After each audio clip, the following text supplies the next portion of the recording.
आइए स्वागत करते हैं मेहमानों का। हमारे साथ जुड़ चुके हैं सुरेश गर्ग जी, बीजेपी का पक्ष रखेंगे। सुरेश जी आपका स्वागत है। राजेंद्र आर्य साहब कांग्रेस का पक्ष रखेंगे। राजेंद्र जी आपका स्वागत है। आशुतोष रावत जी वरिष्ठ पत्रकार हमारे साथ जुड़ चुके हैं। आशुतोष जी बहुत बहुत स्वागत। और निरंजन पोद्दार जी राजनीतिक विश्लेषक भी हमारे साथ जुड़ चुके हैं, आपका भी बहुत बहुत स्वागत। वाकई में निरंजन जनता के मुद्दों पर बहस करना चाहते हैं सभी?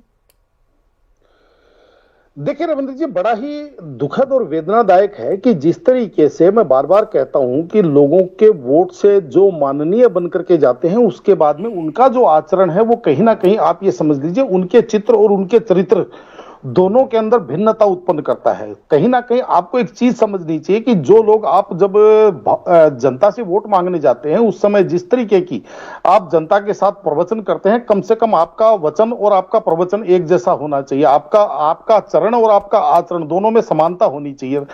रविंद्र जी, बड़ा आश्चर्य लगता है क्योंकि मैंने वो दौर भी देखा है, राजनीति का वो काल भी देखा है कि जब अटल जी और आडवाणी जी सदन के अंदर सत्ता पक्ष को खींचते थे, सत्ता पक्ष भी उनके ऊपर वार प्रतिवार होता था, लेकिन पूरा सदन ठाकों के साथ। और ऐसा नहीं है कि एक दूसरे के ऊपर व्यक्तिगत रूप से वो कोई कटाक्ष नहीं करते थे, कटाक्ष करते थे, लेकिन जिसके ऊपर कटाक्ष करते थे वो भी आनंद लेता था और जो कटाक्ष सुनते थे वो भी आनंद लेते थे। कहीं ना कहीं वो पक्ष और विपक्ष की राजनीति आज पक्ष और वैमनस्य की राजनीति की तरफ बढ़ती हुई दिखाई दे रही है। और इसके अंदर केवल और केवल मुझे एक ही कारण समझ में आता है और वो ये है कि जो आज की तारीख में जिनको हम माननीय बना करके भेजते हैं वो कहीं ना कहीं अध्ययन से दूर होते हैं। क्योंकि जिस दौर की मैं बात कर रहा हूं, जो सदन की जो कार्रवाई जब हम देखा करते थे और आप ये मान के चलिए कि एक ऐसा आनंद उस चीज का लिया करते थे, उसका कारण मैं ये मानता हूं कि वो लोग अध्ययन के साथ सदन में आते थे, वो जनता के मुद्दों को लेकर के सदन में आते थे। यहां पे जिस तरीके से चर्चाएं हो रही है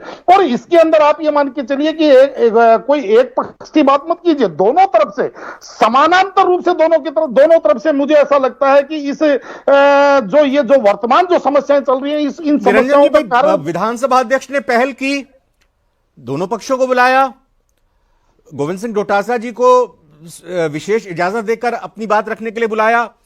अब आप इस समस्या का हल, इस गतिरोध का हल होता हुआ कैसे देख रहे हैं? अब कौन पहल करे, कैसे पहल करे, क्योंकि दोनों ही पक्ष अपने अपने तरीके से अडिग हैं। देखिए रविंद्र जी, पहल तो करनी पड़ेगी और उसके अंदर दोनों तरफ से जब एक एक कदम आगे बढ़ेगा तो मेरे हिसाब से 2 कदम दूरी कम होगी। और यहां पे देखिए अभी जो चर्चा हो रही नहीं, दोनों ही पक्ष एक दूसरे से कह रहे हैं कि खेद प्रकट कीजिए, लेकिन पहले आप लखनवी अंदाज में। नहीं, मेरा यह मानना है रविंद्र जी, जो व्यक्ति खेद प्रकट करता है या अपनी त्रुटि को जो आदमी सुधारता है या अपनी गलती के ऊपर जो आदमी माफी मांगता है वो कहीं ना कहीं छोटा नहीं होता, वो बड़ा हो जाता है। मैं यहां पे दूसरी बात उद्धृत करना चाह रहा था। अभी विद्वान प्रवक्ता राजेंद्र आर्य जी ने बोला कि अखबार के अंदर एक खबर छपी थी नमक मिर्च लगा करके।